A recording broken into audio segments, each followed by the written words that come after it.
Alhamdulillah, baik. Apa kabar semuanya? Alhamdulillah sehat.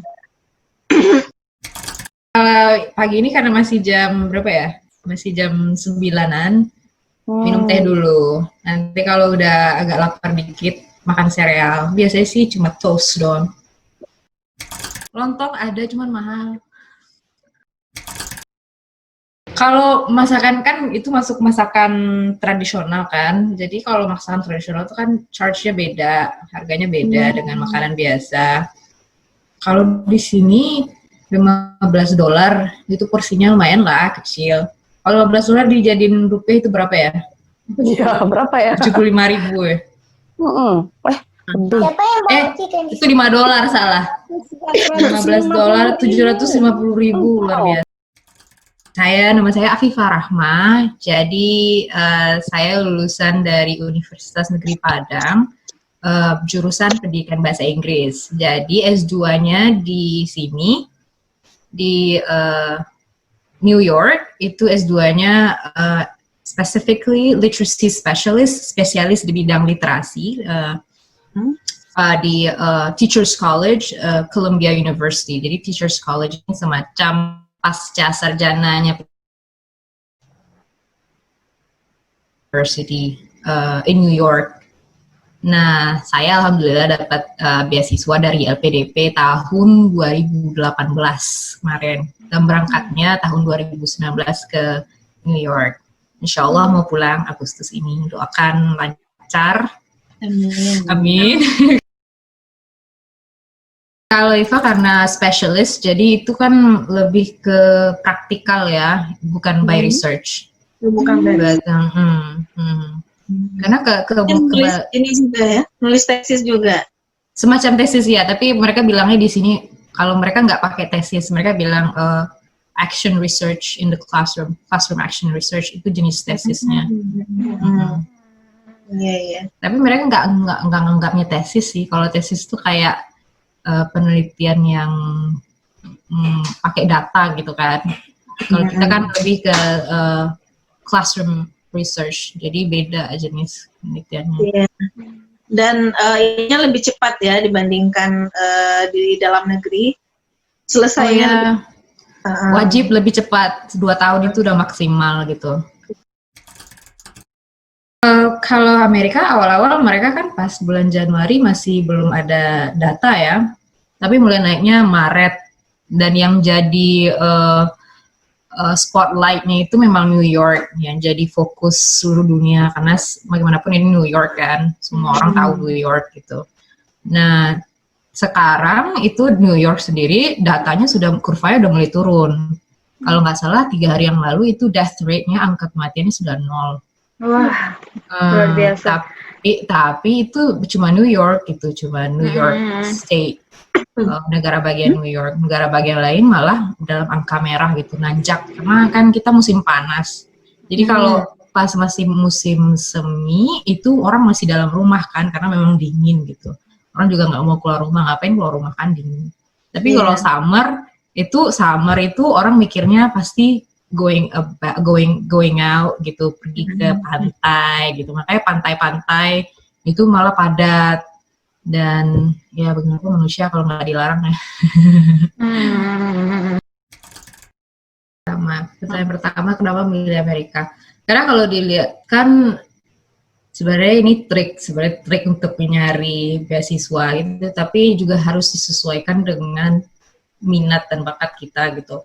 Kalau ngambil S2 di luar negeri kan banyaknya kalau lulusan bahasa Inggris, mereka pengennya teaching English as a second language kan, TESOL itu.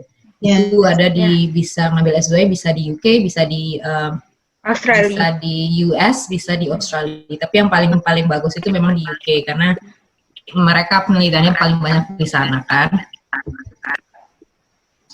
Nah, tapi karena saya sih lebih minatnya ke reading and writing.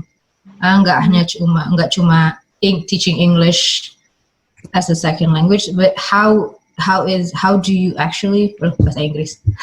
Bagaimana caranya penetapan kurikulum yang memudahkan anak untuk jadi lebih mudah membaca dan menulis gitu. Lebih ke sananya gitu, karena kadang kita ngelihat kan ini udah banyak sih orang yang bilang, tapi minat literasi membaca anak kita aja sedikit gitu, rendah gitu, berdasarkan penelitian PISA juga kita masih levelnya masih di bawah kan, bukan top 3 tapi malah bottom 3 gitu, bottom 10 gitu kan. Jadi itu sih awalnya.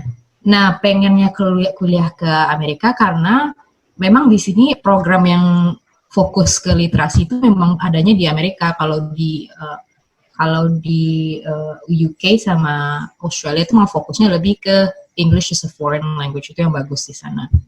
Dan memang program yang saya ambil di sini itu memang fokus banget ke literasi. Ada namanya Teachers College Reading and Writing Project, itu termasuk yang paling bagus di US, dan kurikulum mereka dipakai oleh even the government themselves, pemerintah pakai kurikulum mereka. Karena memang terbukti berhasil meningkatkan minat literasi siswa SD, SMP, SMA di sini gitu. Berarti memang penelitian di sana memang ditujukan untuk aplikasi, berarti? Aplikasi, memang lebih ke aplikasi. Jadi penelitiannya practice based. Langsung dipakai, iya. Jadi itu penelitian IFA kemarin memang itu. Jadi kalau penelitian IFA itu lebih ke how to help, cara membantu anak yang memiliki disabilitas, gitu, gimana cara mereka membantu untuk lebih meningkatkan keinginan, motivasi untuk menulis. Karena itu yang menulis. Iya, karena tertantang sih. Kalau S1 kan IFA penelitiannya membaca kan, reading, lebih ke reading fluency, kelancaran membaca. Tapi karena ngelihat, karena reading writing ini kan sama muaranya itu sama, kan literasi kan ya. Kalau anak pandai membaca, biasanya itu mereka akan kemungkinan kemampuan menulisnya akan lebih bagus gitu. Tapi ini kalau jadi nerdy gitu kan, nggak usah deh ngomong penelitian. Ya, karena sebenarnya pertimbangan kita keluar negeri kan bukan cuma untuk kamu mau ke sana karena ngambil S2 gitu kan. Tapi juga pertimbangannya, banyak nggak riset yang mendukung penelitian kamu nanti, atau apakah program yang kamu pilih itu memang based on research and they are continuing doing good work. Jadi hasil penelitian mereka itu memang dipakai. Nah, itu salah satu istilahnya yang kita pikirkan kalau milih universitas luar negeri. Kalau di Indonesia, sayangnya, tapi kita berharap 5 tahun ke depan bakal ada penelitian-penelitian seperti ini, dan juga ada jurusan-jurusan yang lebih fokus ke sini. Sayangnya kita belum ada gitu, yang memang fokus ke sana. Dan ini memang spesifik loh, memang bukan hanya pendidikan bahasa Inggris, S2 pendidikan bahasa Inggris, tapi memang literacy specialist. Jadi di bawah itu program besarnya curriculum and teaching. Jadi curriculum and teaching ini ada literacy specialist yang kayak saya ya, itu kan fokusnya ke kurikulum pendidikan. Kemudian ada reading specialist, itu fokus ke intervensi. Jadi gimana cara menghadapi anak-anak yang kemampuan literasinya itu dipengaruhi oleh disabilitas, itu fokus ke sana. Jadi dan lebih ke psikologis gitu, lebih ke neuroscience juga ada ke sana. Berarti lebih ke applied. Memang kalau S2 di sini memang applied jurusan. Jadi dibagi. Dan nggak harus banyak sih pengajarnya itu. Yang kalau program saya itu cuma 5 orang dosen tetap, 5 orang doang dosen tetap gitu. Cuma memang kelasnya kecil-kecil gitu, isinya 10-15. Jadi memang benar-benar intimate gitu, intim gitu. Jadi kalau satu jurusan, satu angkatan tuh memang benar-benar kenal gitu. Jadi sistemnya banyak diskusi ya Pak ya? Sistemnya banyak diskusi, jadi memang beda banget dengan sistem S2 kita di sini gitu kan. S2 kita kan memang masih mirip S1 gitu kan. Mirip banget. Mirip S1. Bukan masih mirip lagi Kak, mirip banget. diplomatis. Kami udah di UPI masih sama. Oh, masih di UPI, masih sama ya Mia ya. Jadi Masih cuman lebihnya lebih banyak riset aja, lebih gitu. lebih apply aja, lebih dalam dari S1 dan lebih banyak riset itu aja sih Kak. Tapi kalau sistem pengajaran masih sama. Oh ya, kalau S2 di sini kita kan karena pendidikan memang ngajar. Jadi jadi kalau kita kan S1-nya ya yang teacher ngajar kan, PL kan. Tapi kalau di sini continue S1-nya PL, S2-nya PL, PhD-nya juga PL nanti gitu. Jadi yang kamu pelajari di kampus itu bukan sekedar, jadi memang pengalaman luar biasa sih. Jadi kalau kita beda kan baca teori di buku, lah oh iya gitu kan, kayak racism gitu kan. Oh iya rasis gitu. Tapi pas kita apply ke kelas, itu bakal berbeda lagi, pola pikir kita bakal berubah. Jadi we're continuously asking ourselves questions. Jadi belajarnya bukan cuma di kelas, tapi juga di kampus, tapi juga pas kita ngajar gitu, making mistakes gitu kan. Alhamdulillah, jadi ini kan kita bisa milih karena Teachers College ini punya relasi yang besar, jadi nggak harus melalui Department of Education, Departemen Pendidikan di sini kalau nyari PL gitu kan. Beda sama anak-anak lain di universitas lain kayak di Yale, Harvard, mereka nyari sendiri PL-nya. Tapi karena Teachers College ini istilahnya mereka berkuasa gitu kan. Jadi mudah gitu milih-milih kelas. Iva dapat di area sekolah yang mayoritas kulit putih, itu masuk sekolah yang top di SD top di New York, dan juga pas 6 bulan pertama. 6 bulan terakhir pas sebelum lulus itu dapat bukan dapat sih, mintanya di sekolah yang mayoritas kulit hitam dan people of color di daerah The Bronx. Itu daerah taman kuliah kan, sekolah ngajar di TK gitu kan, TK Montessori gitu, terus ngajar lagi di LIA kan, LIA Padang. Nah habis itu udah sekitar 3 tahunan ngajar. Terus ada buka lowongan LPDP, kan ada yang bilang gitu, buka lowongan LPDP. Terus kakak bilang, Pak, tertarik nggak LPDP? Enggak, ngapain sekolah luar negeri gitu. Ribet gitu kan, awalnya ribet. Terus ada temen yang bilang, Beb, LPDP buka. Kayaknya temennya ada di sini ya Kak. Cuman dia sinyalnya nggak bagus. Ikut lah Beb, nah gitu kan temennya. Ini temennya ini jilbabnya warna kuning gitu kan. Kuning cerah gitu. Ikutlah Beb, kamu ada kemampuan, ada talent ya kan, nanti nyesel. Ya boleh kasih tahu nggak sih Kak, IELTS-nya berapa sih Kak? IELTS-nya biasa-biasa pas makan doang. Kalau lapih makan gitu kan. Kalau untuk sini ya, kalau untuk Ivy League ya syarat lulus aja gitu, 7,5. Itu bukan syarat lulus kalau versi kita ya Mia. Akan sebuah pertanyaan yang tidak jujur. Lanjut Kak. Gitu. Jadi akhirnya ya udahlah, diceramain tuh sama yang jilbab kuning gitu kan. Nah akhirnya ya udahlah, coba-coba gitu kan.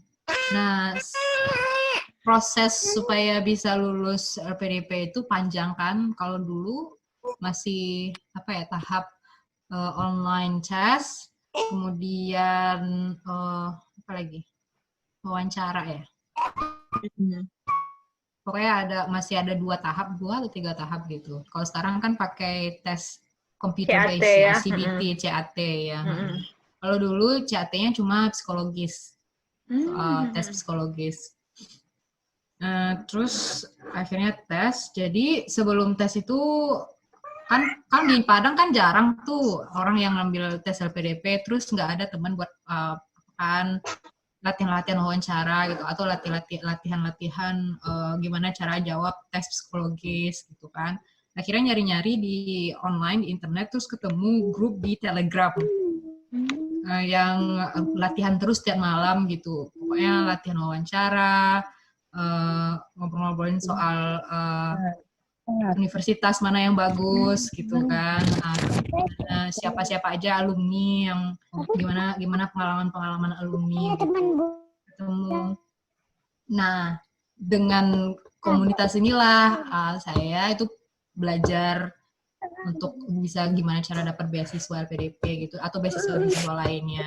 Tapi sekarang kita masih temenan yang pas persiapan scholarship masih sama-sama itu sampai sekarang masih temenan. Dan itu akhirnya alhamdulillah lulus tes wawancara kan.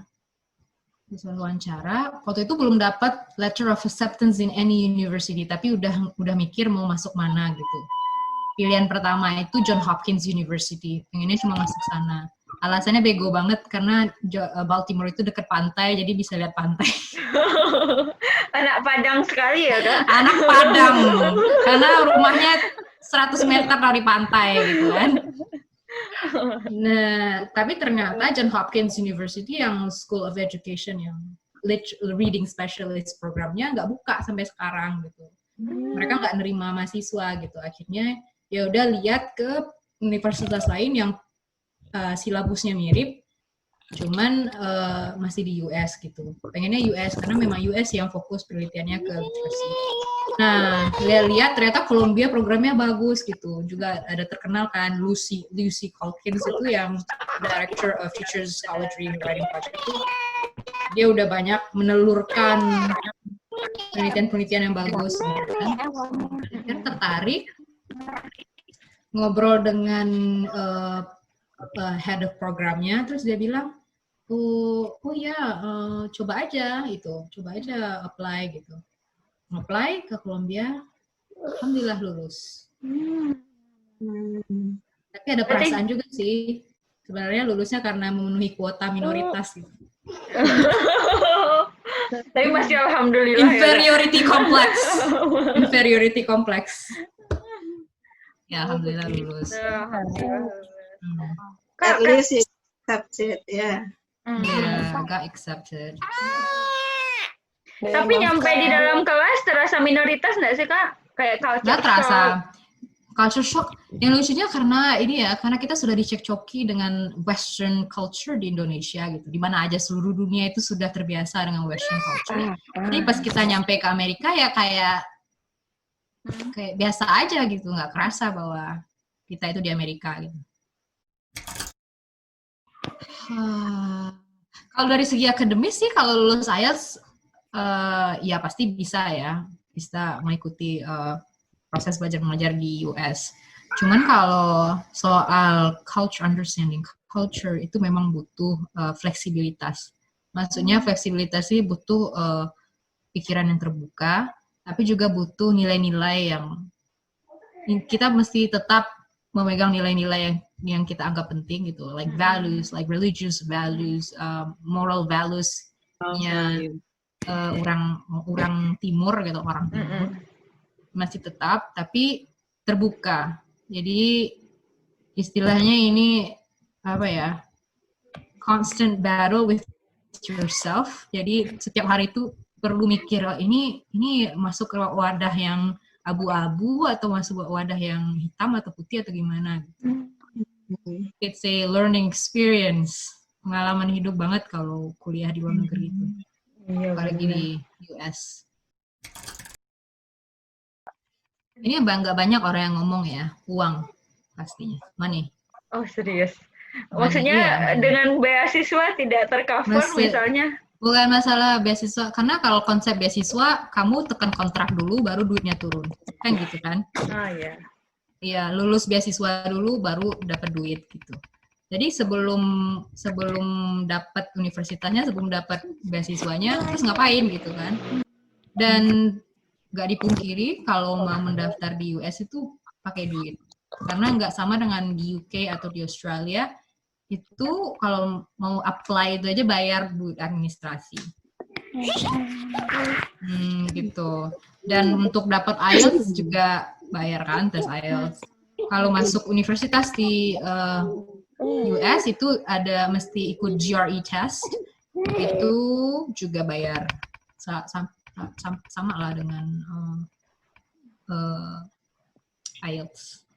Itu pertama nih, you have to prepare your own savings, ada tabungan gitu untuk itu, dan itu nggak sedikit gitu. kan nggak semua orang like me, I'm lucky, I'm terribly lucky, alhamdulillah. 1 kali tes lulus gitu, nggak semua orang kayak gitu kan. Banyak mencoba masuk ke universitas itu nggak sekali tapi sampai 5 kali gitu, dan itu butuh duit kan, 5 kali bayar application, admission segala macam. Berarti kalau bisa ditotalkan di awal kira-kira butuh berapa? Wah, ya, Kak? jangan deh. Sedih. Banyak Banyak 2 ya? digits. 2 digit. 2 digit. Tapi nanti pas di beasiswa itu akan terbayar lagi. Jadi nggak semuanya sih dibayar oleh beasiswa, bisa diganti gitu. Tapi pada saat kita pulang, kalau hemat-hemat itu duitnya balik lagi gitu. Cuman ya pas awal-awal memang rugi dulu. Berarti kalau beasiswa LPDP yang kakak dapatkan ini, proses kita di awal nggak diganti ketika beasiswa didapatkan? Sayangnya gitu, sayangnya. Mudah-mudahan tahun depan itu bakal lebih gitu kan. Cuman kalau yang bukannya gimana ya yang mau dapat LPDP itu banyak gitu kan, sekitar ratusan ribu gitu. Nggak mungkin kan LPDP bayar semua gitu. Berarti yang di cover sama LPDP, beasiswa LPDP ini, mungkin buat yang belum tahu, LPDP itu lembaga penyedia dana, apa Kak? LPDP? Dana pendidikan ya, lembaga penyedia dana pendidikan gitu. Berarti yang di covernya itu dari keberangkatan berarti kan Kak? Dari keberangkatan, iya, dari keberangkatan. Kemudian sampai tamat dan pulang gitu. Keberangkatan kepulangan. Keberangkatan kepulangan, kemudian living cost juga in berarti between, ya Kak? ya living cost, health insurance, like in between. Selama kamu masih di US itu aman gitu. Tapi sebelum berangkat ke US kayak visa itu juga bisa di apa nggak sih? Bisa kayaknya, kok nggak, visa kayaknya juga diganti. Visa diganti nggak sih? Nggak ingat sih. Cuma gitu pokoknya ada hal-hal yang sebelum kita dapat beasiswa itu yang mesti kita cover sendiri. Oh gitu. Berarti persiapan tadi kan bahasa, kemudian persiapan finansial, persiapan apa lagi kira-kira Kak? Persiapan mental. Mentalnya kalau untuk beberapa orang culture shock itu memang ada, tapi kalau pribadi karena sudah 100% terwesternisasi dari kecil gitu kan. Masuk kan kuliah di bahasa Inggris pasti dong, westernisasinya ada jalan. Nah, terus kesiapan mental untuk bisa menghadapi masalah-masalah yang kita temui di luar negeri gitu. Dan masalahnya kita kan sendiri di luar negeri kan. Kalau kita nggak punya, kalau ada beberapa mahasiswa di sini yang punya keluarga di sini gitu kan. Tapi kalau Iva pribadi dan mayoritas yang dapat beasiswa itu memang a lone ranger. Karena sendiri gitu kan. Ya, terus nggak bisa makan rendang lagi gitu ya Kak ya?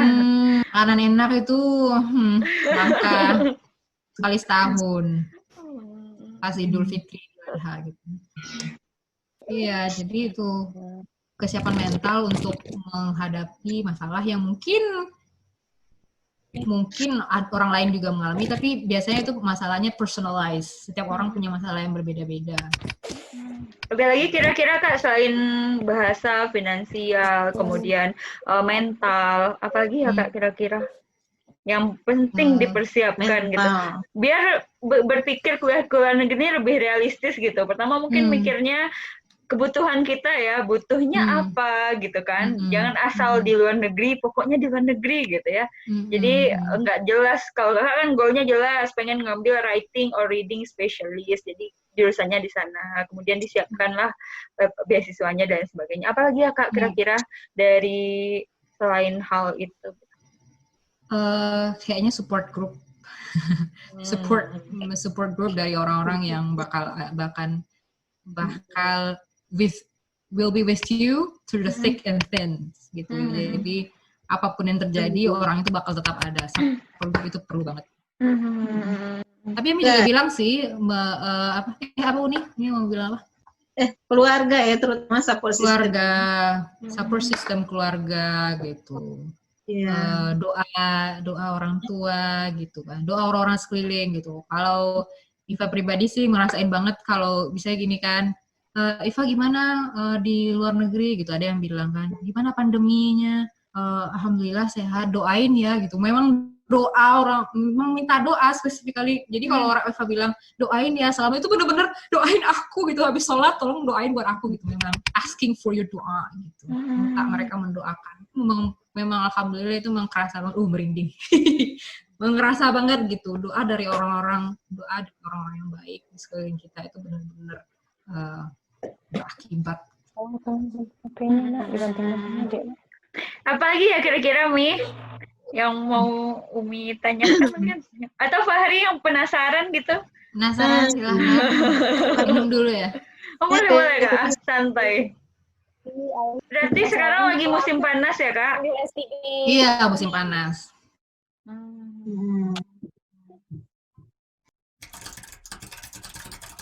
Kalau Iva juga bilang, kalau dari pengalaman Iva, I'm privileged, highly privileged. Jadi Iva sebenarnya termasuk yang keluarga kelas menengah yang memang ada resources-nya untuk itu gitu. Jadi dari kecil itu memang sudah diekspos dengan bahasa asing. Kalau kita memakai ke konsepnya untuk anak-anak di daerah dan anak-anak di kota yang nggak metropolitan gitu, nggak sesuai konsep pengalaman Iva dengan itu. Jadi nggak bisa diaplikasikan. Gitu. Cuman satu hal yang penting yang bisa diambil sih pengalamannya, exposure memang dari sekolah dan juga dari keluarga. Jadi keluarga sendiri juga, ya buku itu ya banyak gitu ya.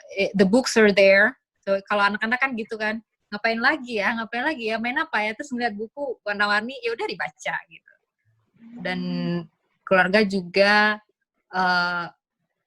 memberikan fasilitas gitu istilahnya. Storytelling is a very kalau di bahasa Minangnya mangkuih gitu. Memang benar-benar berguna gitu. So if you start doing storytelling to your kids while they are still a baby, it will help once they realize that storytelling is just another form of literature. Jadi cerita itu oral storytelling is actually another kind of literature. Mulai dari sana gitu. Iva storytelling-nya ini enggak di orang tuanya background-nya bahasa Inggris apa enggak? Di rumah biasanya diajak ngomong bahasa Inggris apa enggak? Jadi yang berperan besar itu bukan orang tua sih. Kalau orang tua sih jadi kurang durhaka. Maksudnya kalau dalam bahasa Inggris yang berperan besar itu memang kakak-kakak. Karena yang berhubungan langsung dengan bahasa asing itu kakak-kakak, uni gitu. Abangnya juga bisa bahasa Inggris kan. Kalau ibu dan ayah itu lebih ke suka membaca. Suka membaca itu memang kalau si ayah itu suka dulu beli Intisari, itu buku Intisari itu, majalah Intisari itu suka banget itu. Sampai sekarang masih ada di rumah. Dari tahun 1980-an itunya. Terbitan majalah Intisari. Ayah suka itu juga. Kalau di rumah itu sering dengar radio BBC World Service, BBC terus VOA gitu. Kesukaan ayah pakai radio butut. Tapi accent-nya nggak jadi British ya Kak? Susah kan, susah. Harus aware British. Where you put your tongue. Iya. Oh, begitu. Ternyata ternyata benar ya Kak, kalau didikan kita ketika kita kecil itu amat mempengaruhi kita sekarang gitu ya. Sampai sekarang.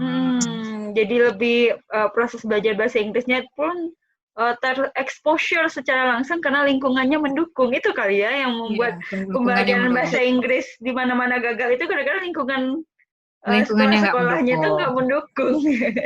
Ya lagi juga kalau dibebankan kepada sekolah, berapa jam anak-anak di sekolah, kan? Berapa jam sehari? Dan itu pun juga bahasa Inggris cuma 2 jam dari total proses pembelajaran. Cuma itu aja kan, 2 jam sehari. Di luar itu mereka ntar nonton TikTok, main Instagram gitu-gitu kan.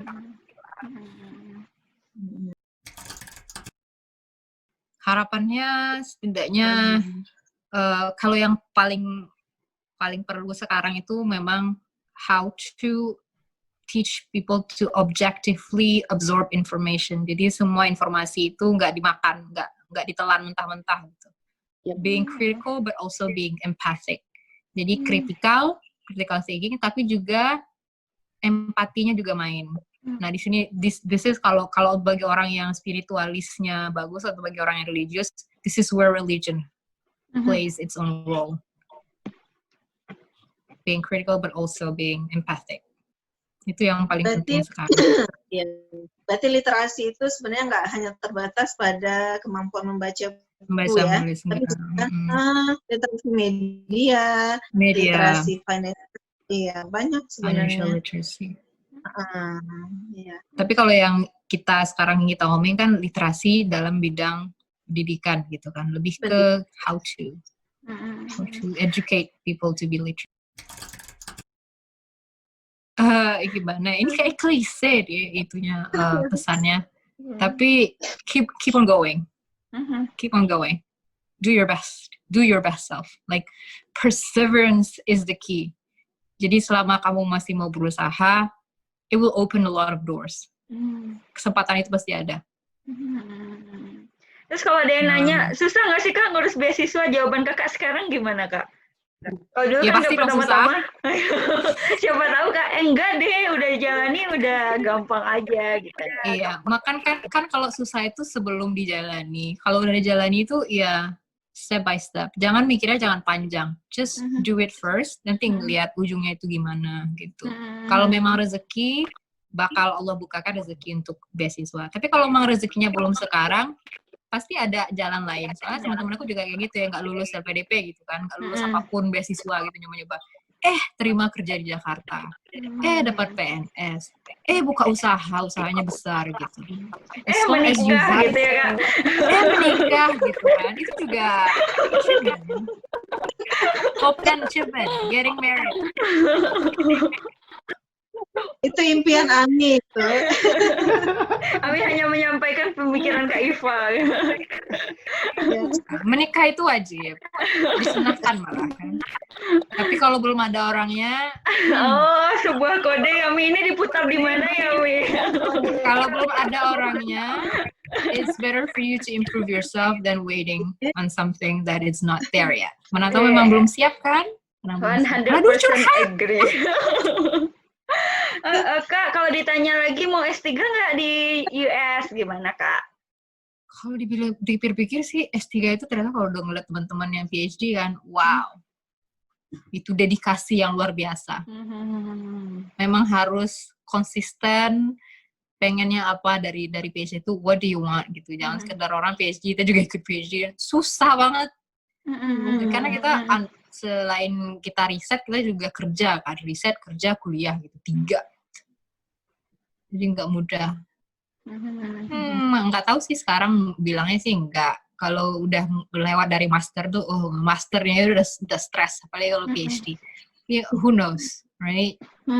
Kalau udah di Columbia, ada apakah universitas impian lainnya Kak?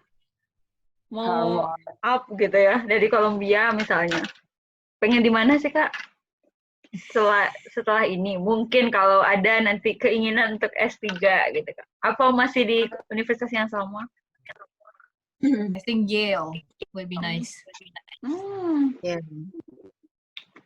Ya, Umi, Fahri, yang dari tadi diam aja ya, karena mungkin meresapi ya apa yang kita sampaikan hari ini. Merefleksikan. Karena baru Jibak kuning juga dari tadi diam aja. Jibak kuning sinyalnya bermasalah gitu. Ini Pak, yang jibak kuning kemarin tuh pengen request, bisa nggak Iva liatin what happened outside gitu. Di mana ya Uni ya? Gitu. Mau liatin dari jendela aja sih Uni. Kalau turun ke bawah kan pakai masker, sibuk lagi pakai sarung tangan segala macam. Dari jendela aja. Dari jendela kita ngeliatin. Kalau ini kan apartemen udah biasa ya, apartemen gitu kan. Kayak room tour ya Kak. Room tour. Tapi dari jendela deh dicoba. Terima kasih sudah mengingatkan. Dari ini kan jendelanya dibuka dikit. Nah, ini kedua. Wow. Tapi kayak penjara ya. Dibuka dikit deh. Kak Iva kenapa nggak bikin YouTube sih Kak, kayak orang kuliah di luar negeri lainnya? Dan ini kayak balkonnya orang New York itu berupa safety, fire safety. Oh, jadi kalau karena ada kita nggak punya itu balkon kan, areanya kan kecil. Nah itu ada perumahan apartemen lainnya. Jadi pemandangan Iva sehari-hari ini aja gitu ya? Iya. Kalau dari rumah. Kalau dari rumah ya, sedih ya. Oh, dibandingkan tinggal di Indonesia, masih mending tinggal di Indonesia. Tapi kalau ngeliatin parknya juga pasti beda. Iya. Masa pandemi masih bisanya keluar kapan aja, Pak? Boleh sih, nggak ada curfew, boleh keluar. Cuman memang safety gitu, social distancing, pakai masker gitu. Hand sanitizer selalu sedia gitu kan. Habis megang-megang apa, hand sanitizer gitu. Bersin itu yang konsepnya, kalau bersin meski bersin itu ke sini, ke pocket. Meskipun udah pakai masker gitu, tetap aja kan maskernya bisa aja kan keluar dari lubang di sini yang dikit gitu. Ya, makanya kalau bersin ke sini gitu, ke shoulders-nya gitu. Banyak nggak yang nggak pakai masker, Pak? Kalau di New Banyak York nggak? itu nggak banyak, karena New York memang ketat kan, nggak boleh masuk store kalau nggak pakai masker. Peraturannya lumayan ketat. Kalau di area lain, state, negara bagian lain itu wallahu alam, tergantung manusianya mau ikut atau gimana. Di mana-mana manusia itu sama, nggak suka dikasih peraturan. Ya Kak Iva, terima kasih sudah sudah sharing dengan kita di sini di Madani Institute ya Kak. Seperti yang kita bilang, Madani Institute itu lembaga, sebuah unit riset di perguruan Islam Madani Islamic School. Jadi kita di sini banyak program gitu Kak. Salah satunya memang sharing dengan orang yang bisa memberikan kita inspirasi seperti Kak Iva gitu. Mungkin terakhir Kak ada pesan-pesan yang bisa Kakak sampaikan untuk teman-teman yang mungkin nanti mendengar rekaman kita gitu ya, tentang mungkin semangat untuk terus belajar dan mungkin motivasi untuk kuliah ke luar negeri seperti itu Kak. Mungkin pesan-pesan Kak sebelum kita tutup Kak. Nanti kalau disuruh kuliah ke luar negeri ntar dibilang brain drain gitu kan. Gak apa-apa Kak, temanya lagi itu. Dari pesannya, kuliah ke luar negeri itu adalah sebuah pengalaman hidup yang it's just once in a lifetime, yang pastinya bakal menambah ilmu dan pengalaman kita sebagai manusia.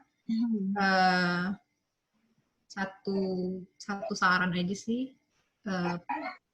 know what you want in your life and keep going there.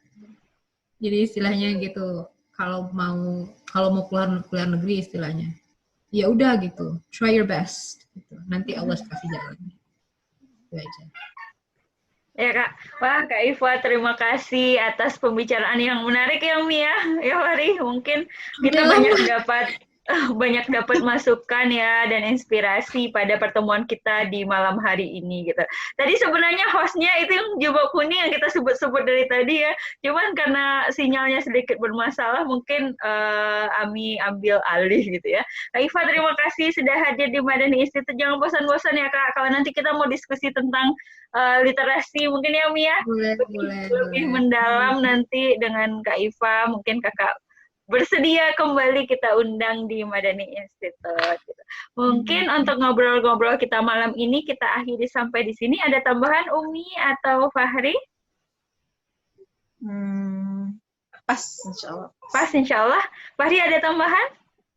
Pas insya Allah Kak. Nah, pas insya Allah. Mungkin Kak Ella mungkin sudah mendengar dan katanya mungkin pas kayaknya.